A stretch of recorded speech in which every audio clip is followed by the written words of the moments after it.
Hej Nina B. Her er lige en kort video af, hvad I skal lave her i fysik i dag. God fornøjelse.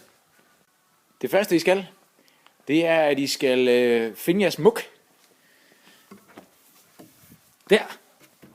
Og så skal I tage de petriskåle, der er i jeres. Samtidig så skal I tage sådan en bestemmelsesnøgle her. Inde i den, der kan I se nogle forskellige typer af muk, og I kan se, hvordan det er, I skal bestemme dem. Så kan I se nogle eksempler på, nogen der har bestemt deres muk og svampe. Næste side, der er der plads til, at I kan gøre det. Så der skriver I simpelthen ned, hvor mange af de her forskellige typer er der.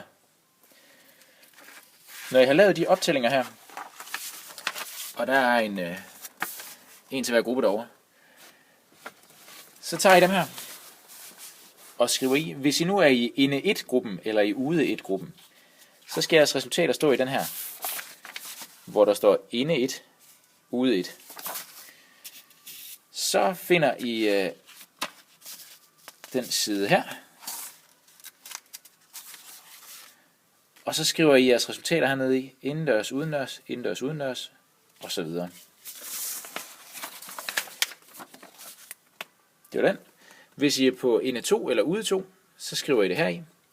Hvis I er på en af de frivillige grupper, så skriver I det som en kommentar til den her video. Når I har gjort det, så har I 2 andre ting, I skal. Til slut i timen, der skal I have taget 2 CO2-målinger mere, som I også gerne må skrive som en kommentar til den her video. Men først til slut i timen.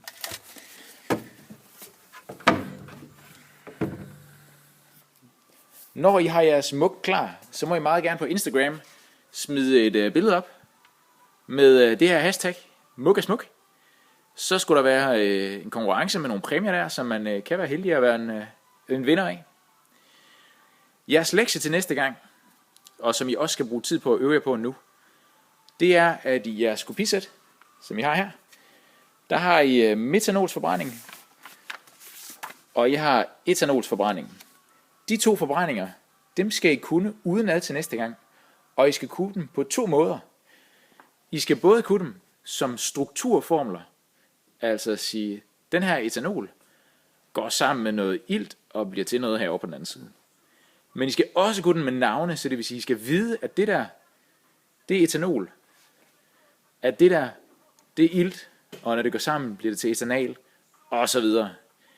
Så altså, hele forbrændingen, ikke kun den første her, men hele vejen ned, både for etanol og for metanol, både med strukturformler og med navne, til næste gang.